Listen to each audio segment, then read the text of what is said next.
Welcome, this is take 2 with Therese for Old to New, and today I've got a couple of cards to share using the Garden Picks 3D die, which is part of the new release. This is a die highlight post, so I get to play with this beautiful set of dies.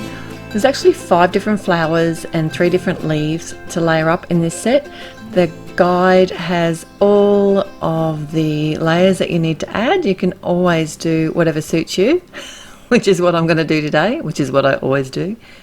I was just showing it on the back of my packaging. I actually used some of the adhesive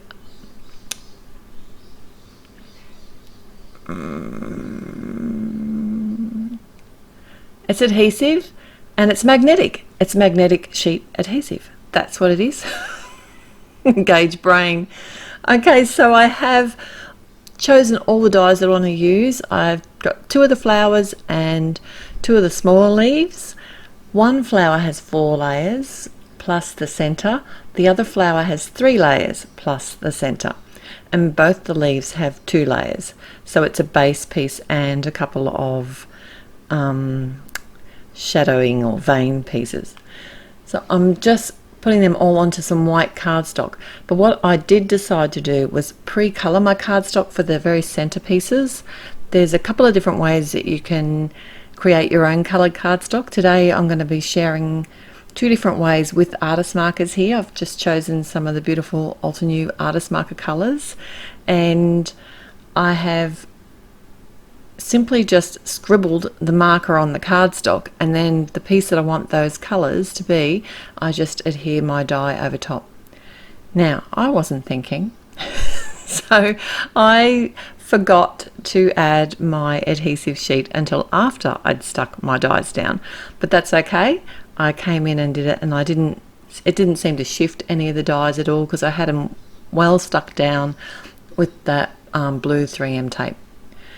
And then all that's left to do is run these through my die cutting machine.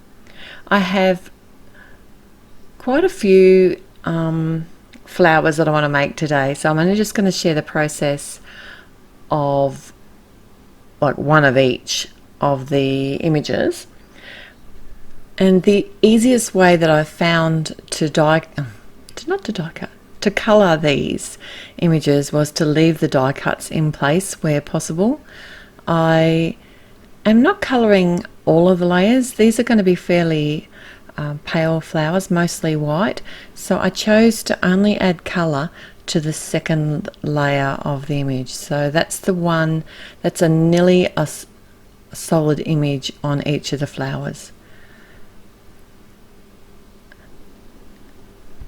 And you can always actually use darker colours to add lots of depth and different colours to your flowers, and that's what I did on the leaves. I actually used 2 different shades of the greens, and that way that I could add a darker colour to the vein of the leaves. The colours that I've used today will be listed at my blog, and the link will be in the description below. But I do like the way that these artist marker colours colour. They're really easy to use, and they are fairly true to the Alter New colours as well, which is great. So because I actually used the adhesive on the back, that made this a really simple process to layer up these flowers. I kept my base white, and in retrospect I didn't actually need to add any adhesive to my base flowers because I am going to be popping them up on the front of my card, so that was a little bit of a waste of my time. And yours probably. I have even added the adhesive on these really tiny little bits that go in the center of the flowers, and I did have to look at the guide to work out which one went where, and that's what I really love about the Alter New packaging. It has all of the information that you need on there. The second flower is actually, the smaller flowers are easier to put together in some ways, purely because it only had 3 layers. And I think the center, I did that in a darker yellow, but I probably would have done a darker color again. If I made this card again, I think it would look better if it had been just that bit darker. So I did go ahead and make quite a few of these because I am going to be covering a whole card front with them. I have a top fold landscape card, and I'm going to cover the whole front of this card with a piece of Moonrock cardstock, and I'm just using my tape runner to do that. Now these card bases are actually out of the flower kit, Sunlit flower kit set, and they're a bit thinner card base than what I'm used to, so by adding a whole other piece of cardstock on top, it just adds a little bit more stability. But they do hold up really well. You do not have to use the 110-pound cardstock for your card base, but a lot of people like it. I was just checking to see there if I had everything adhered that I needed to in a real technical way. I shook it. And to get the edges on my card even, I just flip it over and use a nice long straight pair of scissors to cut those hanging bits off the sides. So I'm onto my second card now, and I've got a piece of dark grey cardstock. It's cut the same size as my card front. And to make my life easier, I'm actually following the pattern of the first card. So that's why I'm actually laying this card on top. I'm just working out where to place my very first die. I'm holding them in place. I only need the outline because I'm going to cut the whole of the flower and also of the leaves. But because the second layer in these dies has the whole outline, I can actually use them to create my windows as well, and that just saves me a few passes through my die cutting machine, and it helps me get my spacing a little bit better because I can get more pieces in place as I'm doing my die cutting. And I think this actually, out of the two cards, I think I like this one a little bit better. It's a more modern version. The first one sort of ends up being a little bit more sort of vintagey. Is that a word? I think it's a word. So this card I'm going to make into a portrait style with a side fold. So I had already looked at what the die cut panel was like on the other card, and I knew which way I wanted to face it. So I could just adhere that down and then start adding in my pieces of my jigsaw puzzle, because this is basically an inlay technique. I didn't want this one to be all popped up like the other one was, so that's the second version. I thought I'd make it a flatter version and in different colours and facing a different way and using a different sentiment. So it's quite different, but it's kind of not. So I have this time decided to do some die cutting of some Altenew cardstock.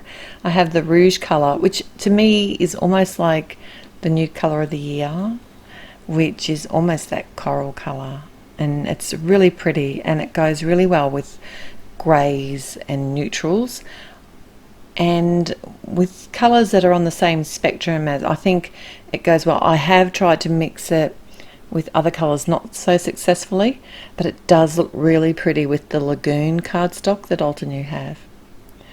So this time, because I was playing around, I wasn't really sure where I was going with my colours. I knew I wanted the base colour to be very white. That's why when I did my die cutting of the rouge colour, I did the second layer of the die, so that way the little bit of white's going to show through. And I'm not adding all the top layers either. I'm only adding one of the top layers on the large flower, and the center of the flower I came back in with the dark grey, and I didn't bother adhering that with the stick it or with the double-sided adhesive because I forgot. So I'm just using my liquid glue, and I did the same with the leaves because I was in two minds. I thought before I committed to actually inlaying the coloured leaves, I just thought I'd finish off all my flowers first, and that's going to give me the total look that I'm going for. And this is what I was thinking, like, do I just leave the leaves white? I actually quite like them white, but in the end the green won out.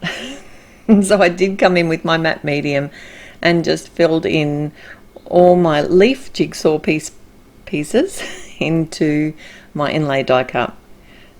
And I do like both versions, but let me know what you think. Do you think it would look better with the white? I don't know. I'm heading to the green. And I decided not to put any of the veins on these leaves either. I wanted it to be a little bit more modern looking.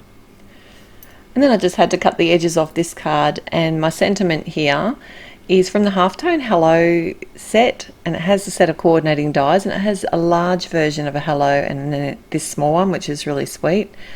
And I actually stamped this with the charcoal suit colour from the Gentleman's Grey set of inks, and I also stamped this other portion of the sentiment, which came from the You Are stamp set, which I use quite a lot. I like a lot of the sentiment stamp sets from Altenew.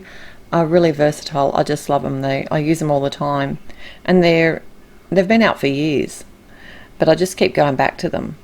So I decided to pop that portion of the sentiment up, and I also used some really tiny little cut up squares to pop up the word hello. I didn't want to pop it up on fun foam because I wanted that sort of empty look behind the word.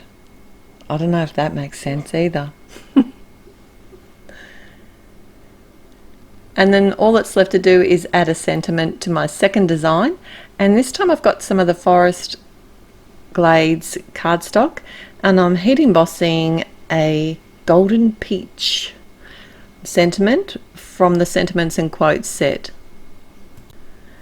And I mucked around with it for a little bit, but decided to pop it up on another piece of the Forest Glades cardstock. So this has a lot of layers, this card. Probably not something you want to post unless you put it in a box. So please like this video if you like it, and subscribe to the channel so you can see lots more card making inspiration. Till next time, bye.